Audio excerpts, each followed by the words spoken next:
Hey guys, so it's time to flip this motor over and take the oil pan off and all of that.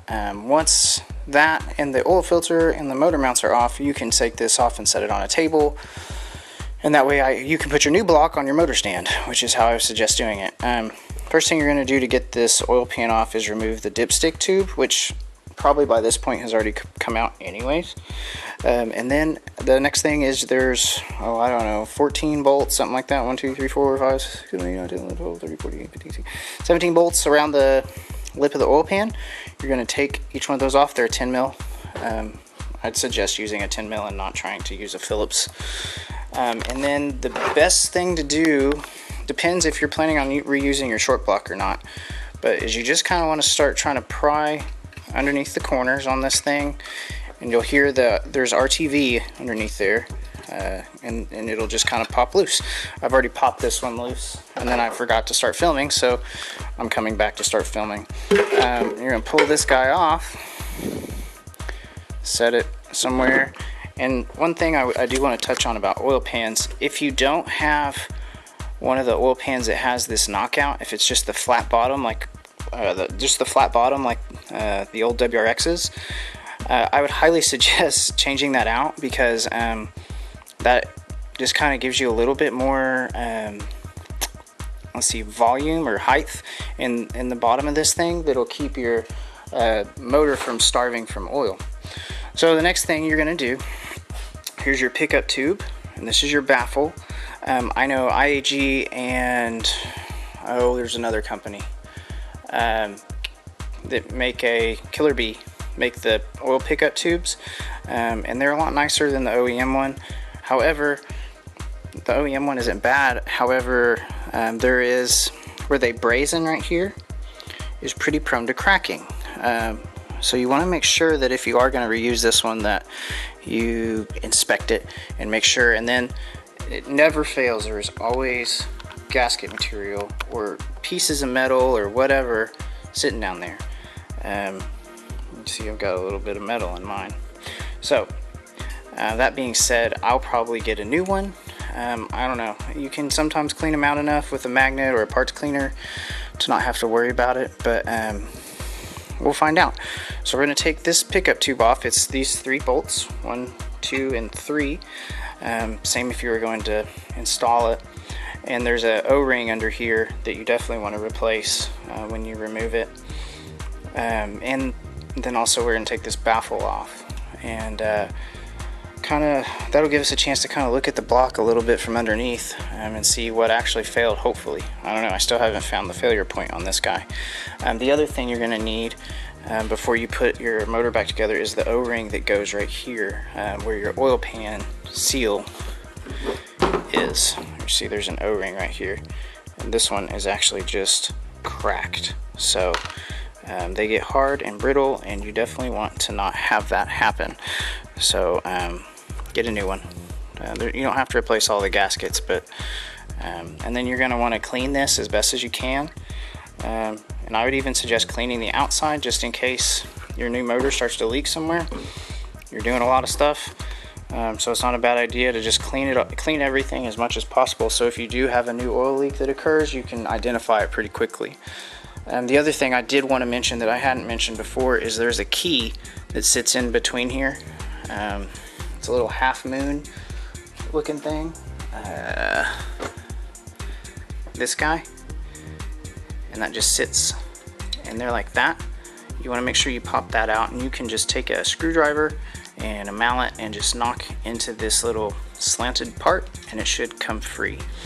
So that's another thing I didn't actually mention in the previous video. And then, you know, I'd suggest just taking all this crap off. I'm gonna go through how to delete this probably in the next video or so, so that we can not run this. Your newer WRXs won't even have this, but there's really just no point to it unless you're just racing your car a lot. But what it also does is it makes your oil filter sit right next to your header, and it actually heats up your oil filter quite a bit from just being right next to the header. So we're going to do that, and there's just OEM parts that you can get to do that also. So I'm gonna take the rest of this off, and make sure you don't drop these bolts down into your block. I mean, I guess if you're not reusing it, or if it's blown up, then you know, who cares, but it's just probably worth it to try to keep those, keep track of them. And you will notice that the two that hold the actual oil pickup tube to the block are slightly different. They don't have this Phillips head on them. I'm not really sure if they're different lengths or not, but it'd be good to notate that and keep track of it. So I'm gonna get started on that and show you kind of what it looks like when I'm all done with that. Okay, well, this is what it looks like with the pan off. Manage not to drop any of the screws in, or the bolts in. What I would suggest is getting all the bolts really loose, and then where you have clearance, you know, where you can pull up on it, but they're still attached. And then what I did is I just pulled up on this as I undid the bolts, so none of them would fall out, and I wasn't having to try to pinch them with my fingers or use a magnet. It seemed to work pretty well. It was kind of a little trick. I'm still not seeing any major damage from here, but I'm going to rotate the motor around and look down at the pistons. Everything's at top dead center, so I can't see any of the piston skirts. My hunch is that maybe these pistons that are actually in here are not OEM pistons, they are STI pistons. So this motor has been rebuilt at least once in the past, which doesn't surprise me. I've found quite a bit of weird little things as I've been taking it apart. So my next step is I'm personally gonna try to see if there's actually any issues with this thing, and then beyond that, I'm gonna be taking off the motor mounts. I'm not sure, like this, you don't really need this plastic rubber bullcrap that's sitting there. So this motor mount has some cracks in it. You can see that one's gonna need to be replaced, and I'm gonna bet that this one will be too. This one's not quite as bad, but you buy them in a set. So if you got any cracks or anything, go ahead and replace it. These are a pain to do in the car. I mean, so you might as well just do it now. Sucks, it's an extra 150 bucks or whatever you got to spend. But and also my personal suggestion is, if you're making anything over 300 and something horsepower, go with the Group N motor mounts. They're a little bit stiffer, but they're not a solid mount. Solid mounts are kind of overkill for most things. I ran Group N mounts in my in the red car that's making 600 and something horsepower, so I didn't have any problems with those. So I'm pretty satisfied with the Group N mounts.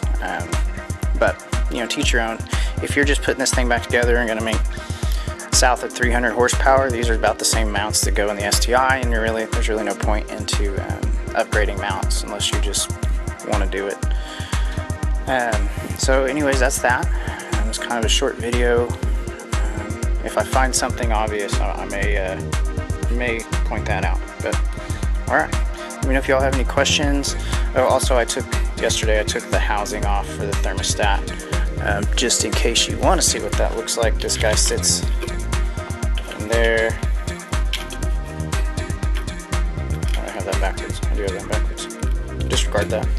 The other guy sits in right there, and then there's those two bolts in that housing that come off your water pump. Now, we're not reusing this water pump, but the water pumps typically will last 170,000 miles, 200,000 miles, especially in the auto cars. I'm guessing, I noticed that the service interval for timing belt in an auto car is closer to 125K instead of 100K, and I'm assuming that has to do with not having as much slack when you shift and stuff. So that's pretty cool to know. Anyways, we're gonna kind of continue pulling some stuff off of this. Okay, after looking at this thing, I have found the culprit. What's crazy is I never really heard any rod knock in the motor when I was driving it. I don't know. Cylinder 1 has some rod knock too. So obviously the bearings in this are shot, and that's what all the metal I found was. So if this block is to be salvaged, it would definitely need to be at the very least taken apart, put new bearings in, and you could probably still go down the road that way, but you know, you have to check the line bore and a bunch of other stuff, and I just don't have the tools for that. So I'm probably just going to give it to my buddy that rebuilds motors, and he can have it, have the parts for it. He loaned me some of these plugs when we built my short block, so I need to give those back to him anyways.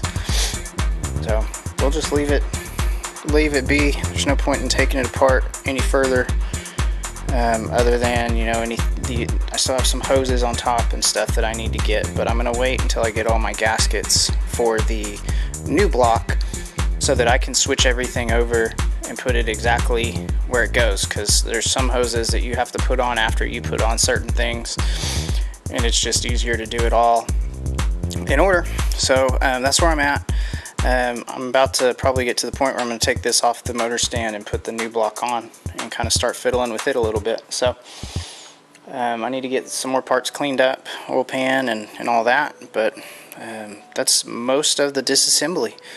And so the next video should be us actually starting to assemble the new short block, and we're going to be doing ARP 2000 head studs on that. So if you want to watch how that's done, we'll do that, and you know, kind of start putting things back together. My heads are still getting cleaned, but you know, we'll do what we can with what parts we have here already. There's a lot that is sitting on its way.